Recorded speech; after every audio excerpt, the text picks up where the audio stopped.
छोट्या छोट्या मुलांचा रथ निघलेला होता आणि आम्ही आरती करायला उतरलो न खालती तोपर्यंत तिकडनं दगडफेक झाली आणि हे आवऱ्याला गेले तर यांच्यावर त्यांना दगडफेक डोक्याला मार लागला काडी मारली दगड मारला सर्व आवरत होते तरी त्यांना आम्हाला चान्सच दिला नाही आणि वरती पण आम्ही वरती गेलो तर वरती पण मोठे मोठे दगड फेकत होते आमचं घरचं कूलर फुटलं पाईप फुटला सगळं एवढं नुकसान करलं आहे गाडीचा बी लाईट फुटला आहे गाडीचं बी नुकसान झालं आहे आणि आता आम्ही पोलीस केस करायला गेलो तर प्रशांत नाईकनं आम्हाला तिथून हटवून दिलं म्हणे तुम्ही जर केस करली तर तुम्हाला तुमचे 5 आणि त्यांचे 5 जमा होतील म्हणे असं सांगत होते मग आम्ही परत आलो नंतर सकाळी गेलो तेव्हा करली तर आता तो प्रशांत नाईक यांच्याकडूनच राहतो त्यांना सांगितलं केस करून या म्हणे तुम्ही लगेच त्या बाहेर रात्रीच गेल्या तडी केस करायला आमच्या पहिले मग आम्हाला पोलीस प्रोटेक्शनने तर काहीतरी पाहिजे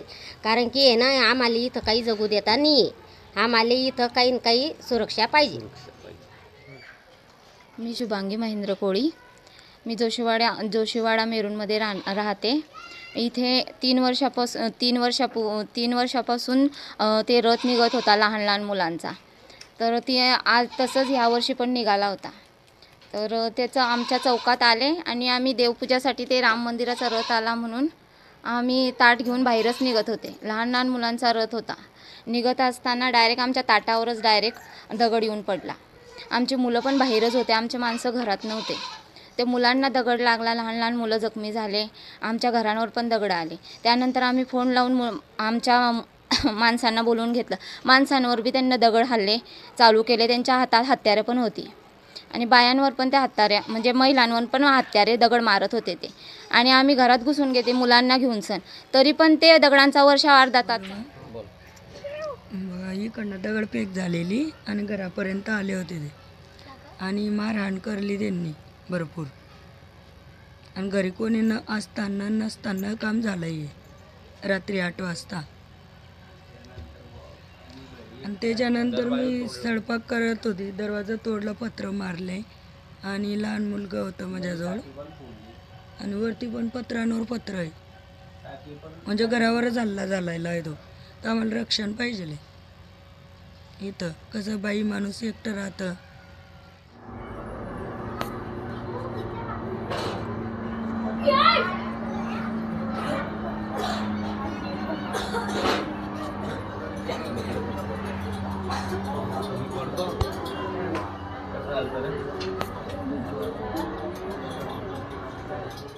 रात्री ज्यावेळेस दंगल झाली त्यावेळेस मी व्हिडिओ बनवण्यासाठी मोबाईल काढला तर त्यांनी माझा हा मोबाईल हातातून हिसकून फोडून टाकला. तो म्हणत होता व्हिडिओ बनवतो आहे म्हणे हा तर याचा मोबाईल घेतला आणि फोडून टाकला त्यांनी आणि पत्तर फेक केली त्यांनी. ज्यावेळेस पत्तर फेक केली त्यावेळेस आपल्या इकडचे मुलं कोणीच नव्हते. सर्व मुलं पत्र लागण्याच्या धाकाने पडून गेले आणि मी जे सापडले ते असेच सापडले की जे जवळचे घर आहे जे घर सोडून जाऊ शकत नाही कुठं अशा लोकांना टार्गेट केलं त्यांनी. मग हे बा माझा नातू पुढे होता मागून त्याचं काहीच अधिकार नाही या लोकांना दगडचोट केली.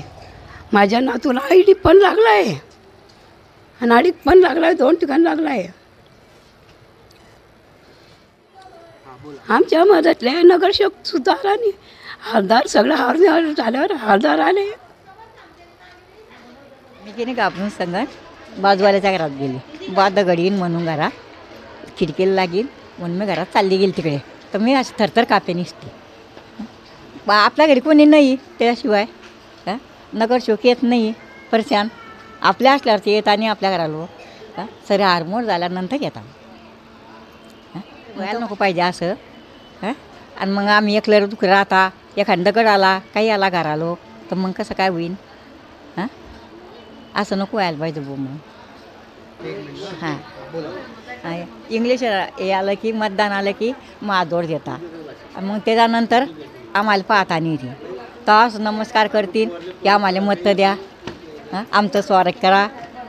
मग गरिबाकडे पाहू शकता नाही ते म्हातारी माणसं मरो का तरो मग काही उपेक्षा आहेत ते आपल्या असून आपल्या काही उपेक्षा आहे. आपसातले असून सगळे असले काय फायदा आहे आपल्याला की बाबा तुम्ही लोक आम्हाला मतं देता नाही, जो शेवटा मतं देत नाही आम्ही त्या लोकांवर उभी आहे. ते लोक आम्हाला मतं देतात. डायरेक्ट असा म्हणतो तो की जो शेवटा मागता पुढचा मत देत नाही.